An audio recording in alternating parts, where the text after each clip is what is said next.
Hey guys, this is your Raycoon और आज से हम शुरू कर रहे हैं बर्ज़र्क मांगा एक्सप्लेनेशन।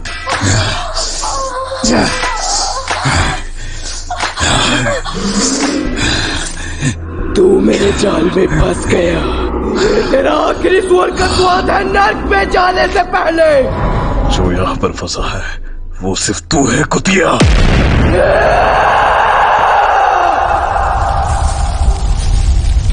तो देखो दोस्तों, बर्ज़र्क अपने पहले ही चैप्टर के सीन से तुम्हें शॉक करके रख देगी। जहाँ बाकी मांगास धीरे धीरे वर्ल्ड और कैरेक्टर्स को इंट्रोड्यूस कराती है, वहीं पर बर्ज़र्क का पहला पेज ही तुम्हें हैवानियत का असली मतलब समझाएगा।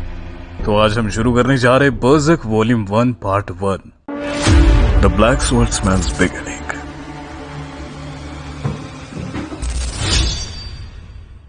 गर्ट्स जंगल के बीच में है और वो किसी खूबसूरत लड़की के साथ लगा हुआ है। जैसे ही गर्ट्स उसके साथ सेक्स करने लगता है और उसके करीब जाता है, तभी हमारे सामने उस लड़की का असली रूप आता है, जो कोई लड़की तो नहीं लग रही मुझे।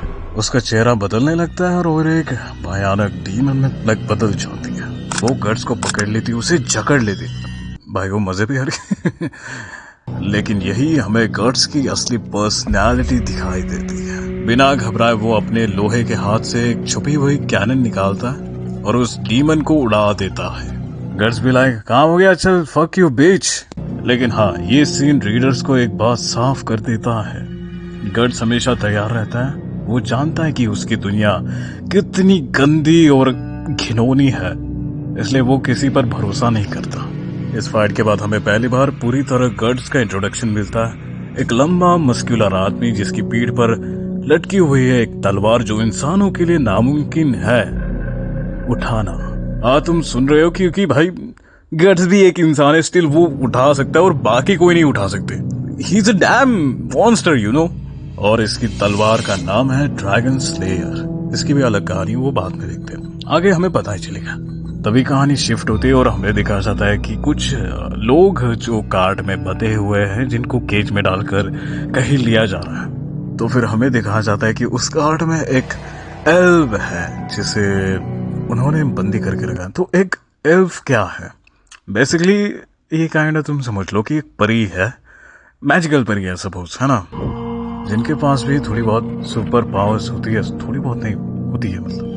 तो एल्फ चिल्ला रही होती है तो एक गार्ड उड़ करके आता है कि तू अगर चिल्लाना बंद नहीं करेगी तो मैं पीछे से तेरी गांड मार लूंगा। तुम्हें अभी पता चलता है कि ये किसी ढाबे पर, आई डोंट नो, के बार में बैठे हैं, जहां पर गार्ड्स अपना शांति से बैठा हुआ चिल करके, लेकिन कुछ गार्ड्स और सोल्जर उससे पंगा लेने चाहते हैं। वो बेसिकली उसे कमजोर समझ रहे हैं। और तुम्हें तो पता ही है हमारा गार्ड्स कैसा है, और यही उनकी सबसे बड़ी गलती भी ठहराती है।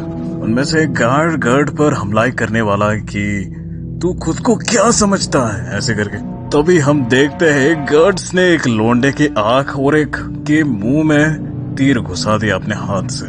और एक तो एक बंदे ने हेलमेट पहन रखा था, स्टिल वो बच नहीं पाया उससे। अपना लोंडा पोज में आता है और देखकर लग रहा है कि सबकी फटके हाथ में आ गई है। अरे चौधरी पड़ गई, मेरे पीछे बचा ले। रुक तेरी बहन की।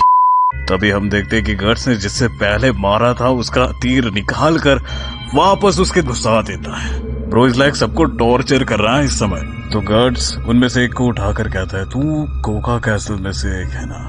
वो इंसान ऐसा दिखाता है कि उसे कुछ पता नहीं है, बट गर्ट्स उसे दबोच लेता है और नीचे जमीन पर रगड़ाता है। तब जाकर वो बोलता है हाँ हाँ। तो फिर गर्ट्स कहता है, तो फिर ठीक है, तो तू मेरे लिए अपने बॉस को एक मैसेज भेजेगा ना। वो कहता है, कैसा मैसेज? कि ब्लैक स्वर्ड्समैन आ गया है, बस इतना ही। ब्लैक स्वर्ड्समैन। और इतना कहने के साथ ही गर्ट्स सबको कुत्तों की मौत मारता है। जो इंसान उसे मारने के लिए उसके आगे बढ़ रहा था, उसको एक स्लैश में उसने आधा बना दिया। Bro is making all kit cat, you know. सबको कुत्तों की मौत मारने के बाद गर्ट्स जैसे ही जा रहा होता है तो वो एल्फ कहती है, हे मुझे कहाँ छोड़ के जा रहे हो, मुझे ऐसे अकेला मत छोड़ो। गर्ट्स आगे जा ही रहा था, वो वापस आती है, रुको मेरे लिए, ऐसे कहते हैं।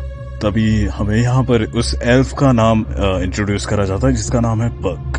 और यहीं पर उनकी थोड़ी बहुत ऐसी वैसी बातें होती है तो हमें तभी पता चलता है कि इस टाउन का जो लॉर्ड मेयर है उसने एक डील कर रखी है थग्स के साथ, और उसके बदले थग्स ने कहा कि हम तुम्हारे गांव को कुछ नहीं करेंगे, उसे फ्रीली ऐसे छोड़ देंगे। और तभी हम देखते हैं कि पग थोड़ी बहुत गर्ड्स के साथ मस्ती मजाक कर लिए थे, तो गर्ड्स कहता है कि मुझे हाथ मत लगाना नहीं तो मैं तुम्हें काट के रख दूंगा। पग चिल्लाने लगती, तभी गर्ड्स देखता है कि वो चारों ओर घेर रखा है लॉर्ड मेयर के सैनिकों से। तो दोस्तों बर्ज़र्क वॉल्यूम 1 पार्ट 1 यहीं पर खत्म होता है। ये बिगनिंग ही इतनी डार्क और शॉकिंग है कि बाकी वॉल्यूम्स का अंदाजा लगाना मुश्किल है। लेकिन असली सवाल ये है गट्स इतना ब्रोकन और रूथलेस क्यों है, और वो कौन है जिसके खिलाफ गट्स लड़ रहा है। ये सब जानने के लिए बने रहो बर्ज़र्क के अगले पार्ट के साथ। अगर तुम्हें ये एक्सप्लेनेशन पसंद आई हो तो लाइक करो, कमेंट करो और बताओ गट्स की कहानी का किस सीन ने तुम्हारा दिमाग शॉक करके रख दिया।